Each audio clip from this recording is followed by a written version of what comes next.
Hello and welcome to another Purveyor of Light Photoshop Quick Tip. Today we're going to have a little bit of fun with motion.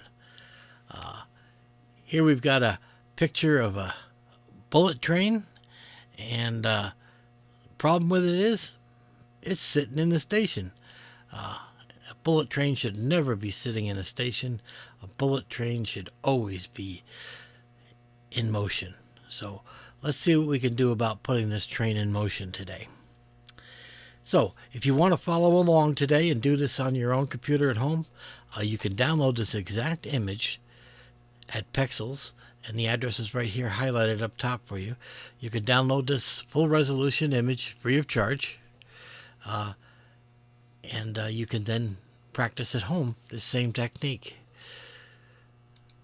All right, so to get started here, I got to analyze the photo, and you can see that we're on a diagonal with the path of the railways, and this train station is going off at another angle. When we need to do that, we you just can't just blur the image to make motion. It's not believable. But we have to make motion in the paths of our image. Okay, so in order to do that, we're going to be using what is called a path blur. Okay, and it's a good technique to get comfortable with. So let's go ahead and dive right in. The first thing I need to do is I need to make a duplicate of this layer.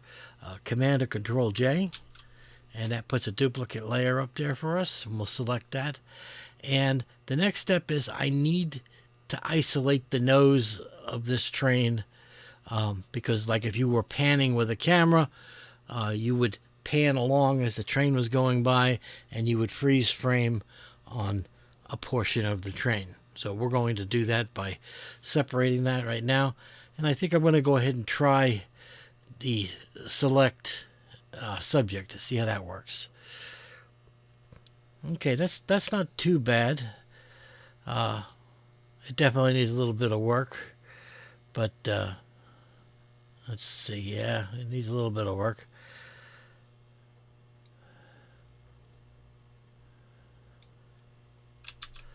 Let's select and refine.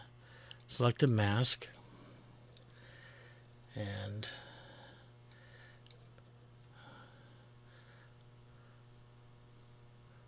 we'll come in and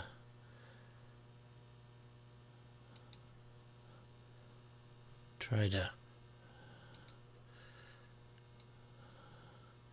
refine the edge here of the train.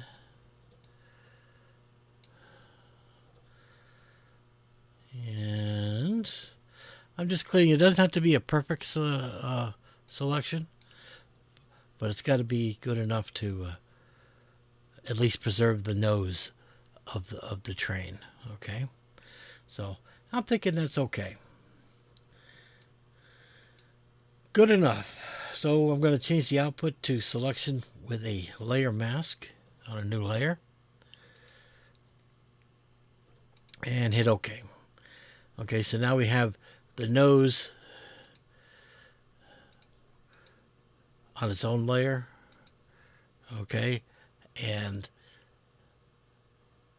we're not going to use the whole train, so I'm going to select the mask, and I'm going to paint with black and remove the portion of the train that I don't want, because I only want to preserve the nose of the plane.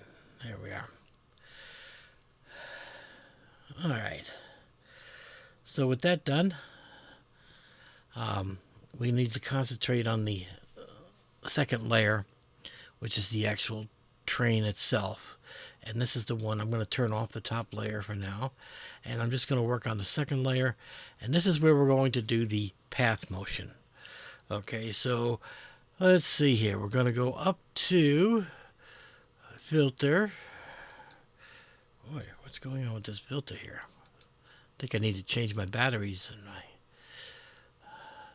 and we're going to go to filter gallery, and we're going to do a path blur.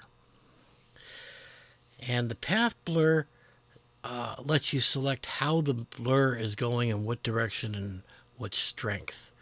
So I'm going to just click and drag the end of this line out, and I'm going to put and drag in the direction of the rail.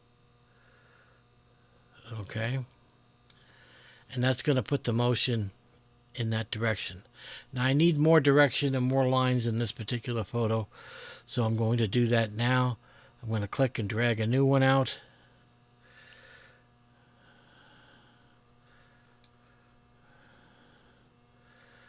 And you can just reposition it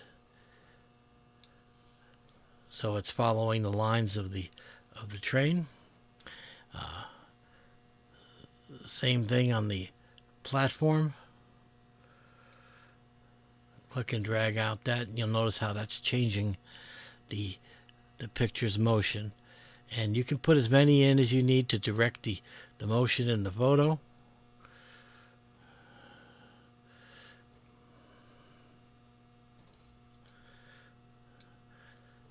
And there we go. I think that's enough for this thing here now. So now that we have all our directional rays set in the app, we're going to then increase the speed of the blur in those directions. So just pull it up slightly and until you see there, and you'll see how it's affecting the train and the motion.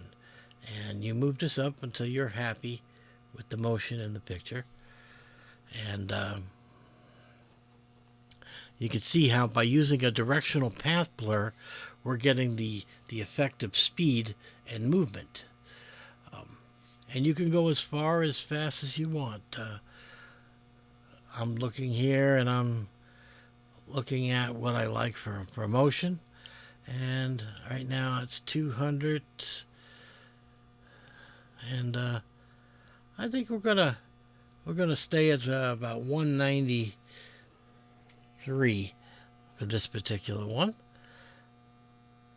And then we hit OK.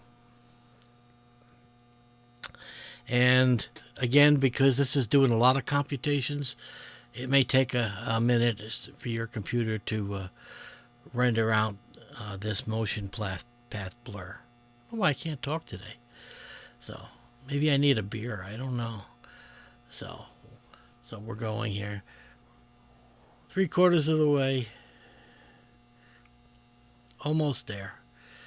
Okay, so now we have rendered out this path blur, and if you look at it, you go, hey, that's looking pretty good right now, right? And so now we have the nose of the train, and we can put this thing together. Okay, so now we have the nose, but you'll notice that because we stretched out and made motion, that even though the train is in the original position, we need to move it, okay? We need to move it because we actually have blur in front of it, and that would not be what is happening. So we're going to click the hit move tool, and we're just going to very carefully slide our portion. Okay, just to remove the motion in the front, and then using our black, we could just paint and unpaint where we won't want our mask to end. So it blends in nice. And there you go. We have now successfully turned it into a bullet train like it was meant to be.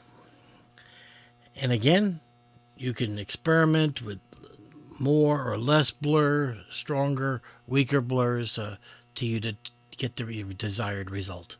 But that's a technique you can put in your toolbox, okay? And that is the directional path blur.